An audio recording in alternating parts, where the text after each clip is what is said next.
நேத்து ஈவினிங் வந்து பூவெல்லாம் கட்டி வச்சுட்டு அதுக்கப்புறம் ஃபங்க்ஷன் கிளம்ப ஆயாச்சா.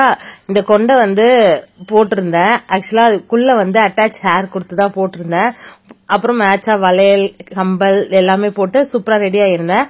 அந்த கொண்டை போடுறப்போ அவ்வளவு அழகா இருந்தது. ரொம்ப நாளைக்கு அப்புறம் அந்த மாதிரி பூ வச்சது இது எல்லாமே நல்லாதான் இருந்துச்சு. ஆனா என்ன ஆயிடுச்சுன்னா கொஞ்ச நேரத்துக்கு அப்புறம் எனக்கு வந்து பின்னாடி ஏதோ ஒண்ணு புடிச்சு இழுக்கிற மாதிரியே ஒரு ஃபீல். அது ஸ்ட்ராங்கா இருக்கணும்ட்டு நிறைய பின்னெல்லாம் குடுத்தி செக்யூர் பண்ணி வச்சிருந்தேன்னா அது ஒரு மாதிரி எனக்கு பாரமா ஆயிடுச்சு. பின் கழுத்து வலிக்க ஆரம்பிச்சிருச்சு. அப்புறமா வீட்டுக்கு வந்து எப்படா அதெல்லாம் அவுத்து வைப்போம் அப்படின்ற மாதிரி ஒரு ஸ்டேட்டுக்கு ஆயிடுச்சு. கொஞ்சம் லேட்டா தான் போயிருந்தோம். ஏன்னா கொஞ்சம் லாங் 1 hour பக்கம் நமக்கு டிராவலு. அதனால கொஞ்சம் லேட்டா போற மாதிரி இருந்தது. யாரோட மேரேஜ்னா நான் என்கேஜ்மெண்ட் போயிருந்த வீடியோ போட்டிருந்தேன்ல என் சித்தி பொண்ணு அவளோட மேரேஜ் தான். பட் எங்க சொந்தக்காரங்க எல்லாருமே இருந்தாங்க.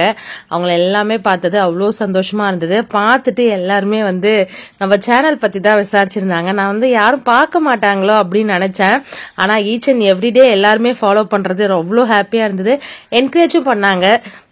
சில பேர் கலாய்க்கவும் செஞ்சாங்க. பட் அதெல்லாம் ஒன்றும் பண்ண முடியாதுல்ல. அப்புறம் நைட்டு சாப்பாடு எல்லாமே சூப்பரா இருந்தது. சாப்பிட்டு முடிச்சுட்டு தம்பி கூட சில பல போட்டோஸ்லாம் எடுத்துட்டு வீடியோஸ் எடுத்துட்டு அப்படியே நைட்டு வந்துட்டு மறுபடியும் காலையில கிளம்பி போயிருந்தேன். காலையில வந்து கொண்டையும் போடல ஒன்னும் போடல. ஏன்னா நைட்டு பட்டப்பாடே அதிகம். அதனால லூஸ் ஹேர் எப்பயுமே நமக்கு எது செட் ஆகுமோ அதே போய்க்கலாம் அப்படின்னு லூஸ் ஹேர் விட்டு போயிருந்தேன். காலையோட லுக் நான் அட்டாச் பண்றேன். இந்த சாரியுமே மாமியாரோட சாரி தான். இது வந்து ரொம்ப நல்லா இருக்கும். எனக்கு இந்த கலர் ரொம்ப பிடிக்கும். அதனால கட்டியிருந்தா எப்படி இருக்கு அப்படின்றத நீங்க எனக்கு கமெண்ட் பண்ணுங்க. மார்னிங் போயிட்டு டிஃபன் சாப்பிட்டு இருந்தோம். டிஃபன் ஆஸ் யூஷுவல் தான்.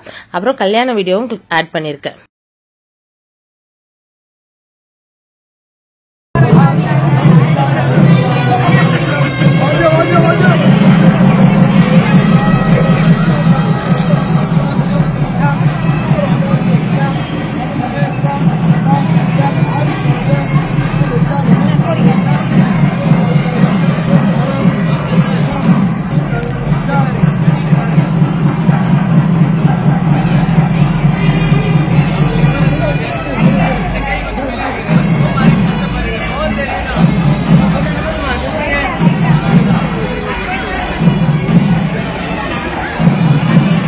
தாலி கட்டும்போது 4:30 முகூர்த்தம் மாங்கல்யம். அதுதான் அது வந்து கட்டும்போது என்னால போக முடியல. ஏன்னா லேட்டா தான் போயிருந்தேன்.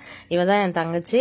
அதுக்கப்புறம் எங்களோட வழக்கப்படி பொட்டு தனியா கட்டுவாங்க. அது கட்டுறப்ப நான் போயிட்டு வந்துட்டு ஃபங்க்ஷன்லாம் முடிஞ்சு வீட்டுக்கு வந்துட்டு இங்க இன்னொரு நிச்சயதார்த்தம். எல்லாருக்கும் ஹாய் சொல்லியிருந்தாங்க. சிவகாமி, நீங்களும் சிவகாமிக்கு ஒரு ஹாய் சொல்லிடுங்க. அப்புறம் இது வந்து உள்ளூர்ல இருக்கிற ரிலேஷனோட நிச்சயதார்த்த ஃபங்க்ஷன். அங்கேயுமே போயிருந்தோம். பொண்ணு மாப்பிள்ளை இவங்க தான். அங்கேயுமே போயிட்டு மதிய லஞ்ச் அங்க முடிச்சுட்டு வந்தாச்சு. நேத்துல இருந்து ஒரே ஃபங்க்ஷன் சாப்பாடாவே தள்ளிட்டு இருக்கு. மதியம் ஃபுல் மீல்ஸ் ஒரு கட்டிட்டு அப்புறம் வெளில ஐஸ்கிரீம் கொடுத்திருந்தாங்க. அதையுமே சாப்பிட்டு முடிச்சுட்டு வந்தாச்சு. வீடியோ தான் ஃப்ரெண்ட்ஸ் பிடிச்சிருந்தா லைக் பண்ணுங்க. சேனல்